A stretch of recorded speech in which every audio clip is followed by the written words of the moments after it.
Jadi balik lagi channel Fotoku ID bersama aku Leo, dan di konten kali ini kalian udah lihat sendiri ada dua, satu Fuji X-T3 dan satu lagi Nikon Z6 yang dikirimin sama Nikon Indonesia untuk kita bisa review. Kalian bisa lihat di konten sebelumnya, ada di atas ya linknya, jadi kalian bisa cek di sana sebelum kalian nonton ini. Karena aku ada review di sana, kira-kira ini memang benar-benar kameranya keren banget dan harganya bisa bersaing dengan APS-C yang mungkin di atas-atas, dan ini malah full frame dengan harga yang hampir sama. Jadi aku kepikiran gimana kalau bandingin antara mirrorless APS-C dan juga full frame, yang mana yang kita harus pilih kalau harganya beda-beda dikit nih. Nah itu dia. Karena sebelumnya mungkin ada konten dari Kobudi yang bilang kalau sebenarnya full frame itu nggak perlu. Kenapa kalian sebenarnya nggak perlu banget sih sebuah kamera mirrorless full frame itu? Tapi sekarang pertanyaannya, kalau misal full frame sama APS-C harganya cuma beda dikit-dikit, terus kita pilih yang mana? Jadi kali ini aku bakal jelasin kira-kira yang mana yang kita bisa pilih atau apa kelebihan dan kekurangan dari masing-masing kamera atau dari masing-masing sensornya itu sendiri. Jadi kalau sekarang kalian bingung, kalian mau milih APS-C atau full frame, nah kali ini aku bakal jelasin, tapi sebelum itu kita bumper dulu.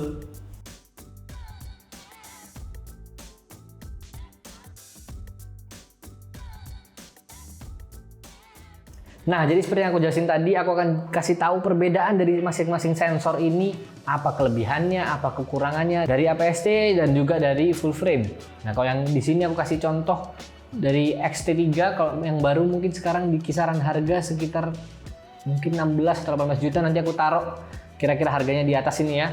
Nah, dan yang full frame ini kita pakai Nikon Z6 untuk jadi pembandingnya di harga sekitar 22 jutaan, di 22 atau 24 jutaan, nanti aku bakal taruh harganya juga di atas. Jadi harganya sebenarnya juga beda-beda tipis-tipis.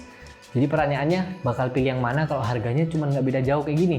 Dan juga banyak pertanyaan dari kalian yang bilang, lah kalau beli yang full frame tapi bekas dibandingkan juga dengan APS-C yang masih baru, bagus yang mana? Nah, sekarang aku bakal jelasin sebenarnya perbedaan dari full frame dan juga dari APS-C, jadi kalian bisa tahu bener-bener yang mana yang kalian bakal pilih dan yang mana yang paling kalian butuhin. Nah, jadi tanpa lama-lama aku langsung jelasin aja dari pembeda yang pertama. Jadi yang pembeda yang pertama aku bakal kasih tahu kelebihan dulu dari masing-masing sensor ini juga. Jadi dari full frame kelebihannya apa, dari APS-C kelebihannya apa. Jadi yang pertama, kelebihan dari full frame adalah ukuran sensor yang jelas-jelas pasti lebih besar, 1,5 sampai 1,6 kali lebih besar daripada APS-C. Jadi kalau full frame kira-kira ukuran sensornya 36 mm kali 24 mm dibandingkan dengan APS-C yang 23 mm kali 15 mm. Jadi kita udah bisa lihat perbedaan sensornya dari 1,5 sampai 1,6 lebih besar daripada APS-C. Nah, mungkin kalian ada yang nanya pengaruhnya apa? Pengaruhnya adalah akhirnya cahaya yang ditangkap atau yang bisa masuk ke dalam sensor itu bisa lebih besar dan lebih banyak di dalam full frame dibandingkan APS-C.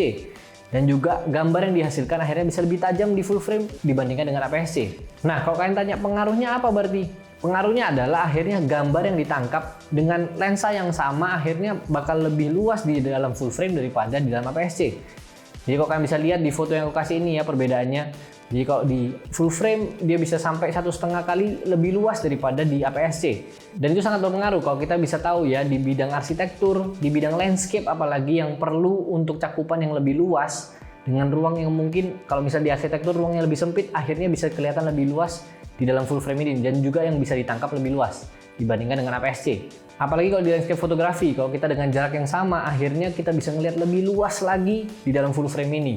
Itu makanya kelebihan dari sensor full frame yang kira-kira bisa lebih besar 1,5 sampai 1,6 kali lebih besar daripada sensor APS-C. Nah, tapi bukan berarti nggak ada kelebihan juga di sensor APS-C, karena kalau kita bisa bilang akhirnya di dalam sensor APS-C kita bisa dapat tele-tele atau juga foto-foto detail yang lebih bagus karena akhirnya ke crop, jadi kita bisa lebih fokus di satu hal yang lebih jelas. Jadi kalau kalian bisa lihat ya di foto satu sama satunya ini aku bisa kasih pembandingnya kira-kira. Jadi kalau di APS-C akhirnya kita bisa dapat detail yang lebih mantep gitu, kayak lebih terarah, lebih ada tercrop, lebih jelas kalau kita bisa langsung ambil dari kameranya itu sendiri. Ya sebenarnya kalau di full frame juga kita tetap bisa akhirnya nanti di crop setelah kita foto, kita tinggal crop aja lebih kecil. Cuma ya baik lagi, kadang waktu kita on the spot kita bisa ngerasain feel-nya, dapet ini kayak gini dengan detail atau dengan tele yang lebih pas. Jadi makanya kalau itu aku bilang itu kelebihan dari sensor APS-C. Karena masing-masing ada kelebihannya sendiri-sendiri. Jadi kalian bisa pilih kira-kira kalian lebih suka ke style atau ke lebih arah yang lebih mana. Karena balik lagi fotografi bukan tentang ketajaman gambar, bukan tentang keluasan gambar, tapi balik lagi tentang bagaimana gambar itu bisa bercerita. Itu kata Pak Gadot Fitriadi. Nah, sekarang ke perbedaan yang kedua, yaitu kalau kita di full frame, karena sensornya lebih besar, akhirnya cahaya yang ditangkap bakal lebih besar atau bakal lebih banyak. Makanya range dari ISO-nya bisa lebih besar dibandingkan dengan APS-C. Maka dari itu ISO-nya dari Z6 ini kalau nggak salah sampai 250 ribuan. Sedangkan kalau di Fuji ini, Fuji X-T3 di APS-C akhirnya maksimalnya sekitar 25.600 atau 51 ribuan, ya segituan lah, 51.200-an. Tapi baik lagi yang perlu dipertimbangin adalah kalau misal kita ISO udah sampai puluhan ribu kayak gitu, mau gimana pun meskipun memang sih noise-nya pasti akan lebih sedikit di dalam sensor full frame ini, tapi kita juga tetap harus ingat kalau kita udah puluhan ribu ya pasti juga akan ada noise yang kita nggak mau sebenarnya di dalam sana. Jadi gimana pun itu sebenarnya range terlalu tinggi juga kadang juga nggak terlalu pengaruh baik. Jadi kalau aku sendiri bilang sebenarnya APS-C dan juga full frame ya beda-beda dikit lah, tapi memang pada akhirnya di low light mungkin performanya lebih baik, tergantung lagi dari kamera masing-masing. Dan kalau di Nikon Z6 ini kalian bisa lihat di video ya, jadi memang low light-nya tetap lebih bagus, jadi memang noise-nya lebih sedikit. Tapi kalau kalian peduliin bener-bener ISO yang sampai segitunya, ya sebenarnya nggak sampai segitu-segitu amat. Cuma balik lagi kalau ISO range-nya lebih tinggi, akhirnya dia bisa toleransi noise lebih bagus juga. Jadi memang ya itu kelebihan dari sensor full frame balik lagi. Jadi Nikon Z6 masih menang dalam hal itu. Kira-kira kayak gitu. Itu perbedaan yang kedua. Sekarang kita masuk ke perbedaan yang ketiga. Yang ketiga adalah tentang berat. Tapi sebenarnya ini juga nggak bisa aku beda-bedain banget. Jadi aku tapi tetap jelasin supaya kalian tahu sebenarnya berat itu nggak terlalu pengaruh. Tapi itu menurutku pribadi ya. Karena balik lagi, kalau misal beratnya juga paling cuma beda berapa gram. Jadi kalau kita angkat juga ya meskipun memang ini lebih berat pastinya. Cuma ya aku merasa juga ya namanya juga kita pasti ngangkat juga satu tangan dan juga berapa gram. Emang kita bisa bedain berapa gram. Wah ini kayak gini-gini. Wah ini lebih ringan 2 gram ini. Nggak mungkin dong. Makanya kalau misal memang dibilang sih ini lebih berat, sedikit lebih berat. Tapi menurutku tetap ya full frame pasti lebih enak dengan kelebihan-kelebihan seperti itu. Berat sedikit nggak akan terlalu kerasa lah. Jadi kalau masalah berat memang pasti APS-C lebih ringan daripada full frame karena balik lagi sensor yang lebih kecil. Dan juga akhirnya dalam-dalamnya juga pasti berbeda. Tapi aku merasa juga tetap ya perbedaan dikit-dikit kayak gitu nggak terlalu pengaruh. Jadi tetap menurutku itu jadi kelebihan dari full frame sendiri. Karena ya dengan kelebihan-kelebihan kayak gitu beratnya nggak terlalu beda jauh. Ya kalau kita bilang beda sampai 1 kg, 2 kg itu baru hal yang beda. Tapi ini cuma beda beberapa gram. Jadi menurutku masih oke lah. Perbedaan yang berikutnya, yang keempat. Ya, 4. Nah, kalau perbedaan yang keempat ini adalah yang lumayan berpengaruh dan mungkin bagi kalian ini jadi pembeda untuk kalian bisa benar-benar berpikir, yaitu masalah dari aperturnya. Karena memang dengan perbedaan sensor 1,5 sampai 1,6 lebih besar, akhirnya kalau kita pakai f di 1,2, cahaya yang masuk dan juga bokehnya akan sama seperti di sini f 1,2 dikali 1,5, berarti kira-kira berapa? 1,8. Kira-kira kayak gitu. Jadi f1,8 di sini sama dengan f1,2 di sini. Karena perbedaan sensor yang 1,5 kali lipatnya, jadi kita bisa bilang kalau misalnya ini lebih kecil, f1,2 di sini sama dengan f1,8 di sini. Jadi cahaya yang masuk benar-benar maksimal. Misal lensa-lensa sekarang yang mungkin sekarang paling kecil kira-kira berapa? 0,95 ya. Punya Fujifilm ada 0,95. Di sini akhirnya sama dengan 1,5 atau f1,5 di sini. Jadi bokehnya kalau kalian mungkin selama ini pakai APS-C ngeliat wah 0,95 bokehnya udah bagus banget. Sebenarnya itu sama aja kayak 1,5 di sini. Jadi kalau kita pakai malah 0,95 di full frame itu bakal benar-benar lebih bokeh lagi dan benar-benar lebih kelihatan lagi benar-benar dimensi dari foto yang kita hasilkan. Pastinya itu sangat berpengaruh bagi kalian, apalagi kalian yang suka ambil foto-foto bokeh, Banci bokeh. Ini suka banget dengan bokeh. dan juga klien-klien pasti suka banget dengan hasil-hasil foto yang bokeh. Jadi mungkin itu bisa jadi pertimbangan paling besar untuk kalian karena ya baik lagi, apalagi cahayanya juga yang masuk. Ya akhirnya kita bisa bilang kalau misal kita pakai f0,95 kita bisa terang segitu. Di sini juga kita pakai 1,5 akhirnya terangnya dengan terang yang sama karena cahaya yang masuk baik lagi ini 1,5 kali lebih banyak. Jadi ya akhirnya terangnya hampir sama. Jadi kalau kita pakai di sini misal lensa dengan 1,2 f-nya atau mungkin dengan 0,95 pasti akhirnya cahaya yang masuk akan lebih terang karena ya baik lagi sensor lebih besar atau dengan APS-C. Jadi kalian bisa tentuin sendiri karena ya itu dia perbedaannya yang mungkin lumayan besar dan lumayan berpengaruh. Tapi ini juga bersangkutan dengan poin yang kelima dan poin yang terakhir. Ya 5 dan 6 lah. Bener nggak sih angkanya? Ya segitulah 5 dan 6. Jadi poin yang terakhir ini adalah masalah harga. Mungkin sekarang kalau kita pakai pembanding Z6 dan juga dengan X-T3 harganya nggak beda jauh. Tapi lensanya, lensa di full frame kebanyakan memang lensa-lensanya lebih mahal dibandingkan dengan APS-C. Nah, sedangkan mungkin kalau kalian yang pemula atau kalian yang baru belajar, kalian jadi bingung atau kalian juga mungkin ragu-ragu ngeluarin duit sebanyak itu, atau akhirnya kantongnya jadi kering karena ya kalian juga baru belajar tadi, kalian masa berani untuk bisa ngeluarin uang sebanyak itu. Ditambah lagi kebanyakan kamera-kameranya juga sebenarnya di dalam full frame pasti lebih mahal. Ya baik lagi, sensor lebih besar masa harganya sama, ya semua orang juga pasti udah beli full frame kalau gitu. Tapi yang di depanku ini memang harganya beda tipis.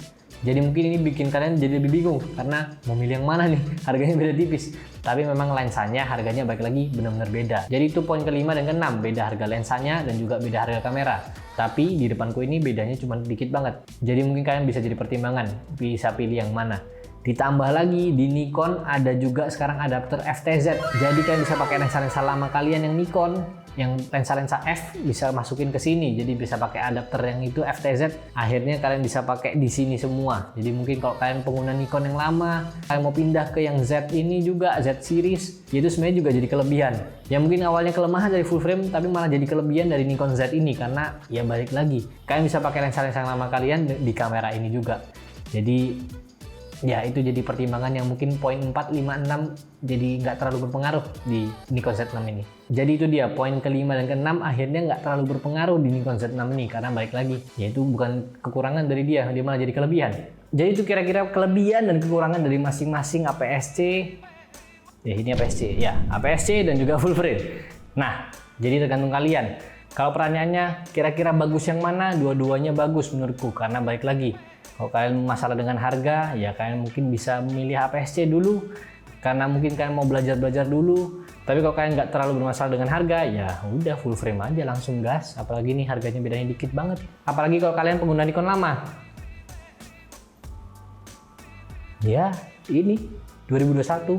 Di konten sebelumnya aku udah bilang ini worth it banget di 2021. Jadi ya kalian bisa tentuin sendiri lah. Tapi kesimpulannya, kalau kita bilang bagus mana, nggak ada yang lebih bagus. Karena balik lagi, semua tergantung kebutuhan kalian. Seperti kata Pak Darius Setiadi, fotografi itu bukan masalah ketajaman gambar, bukan masalah gede-gedean pixel, tapi masalah rasa dan masalah gambar yang bisa bercerita.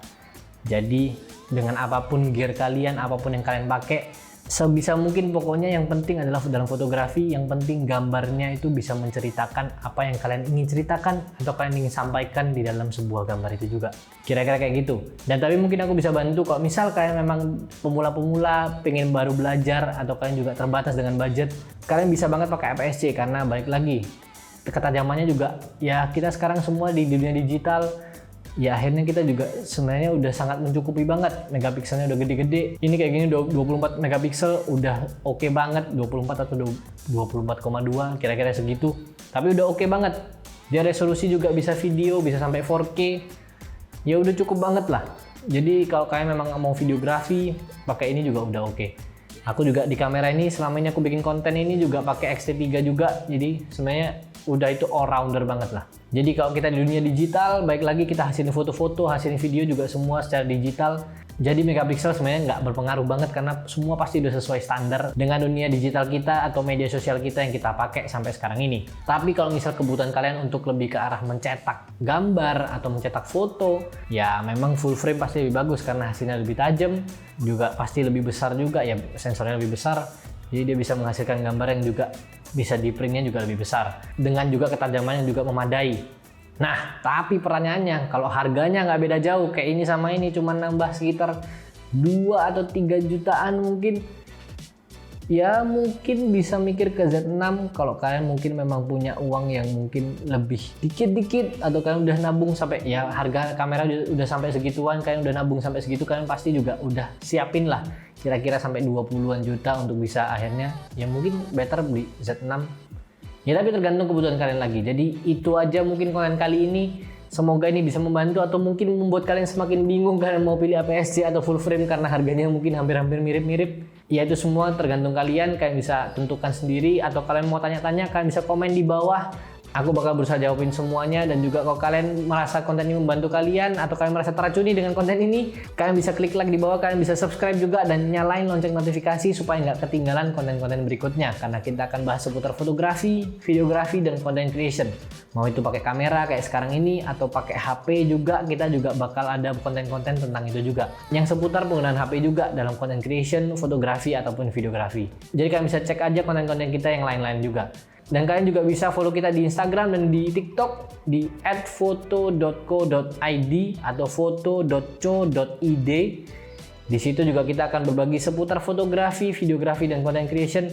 Dan kalau kalian ada foto-foto atau kalian suka foto-foto seputar fotografi, kalian bisa tag aja Instagram kita dan kita bakal repost foto-foto kalian. Kira-kira kayak gitu, dan jangan lupa pakai hashtag fotocoiknya juga. Oke, itu aja, sekian.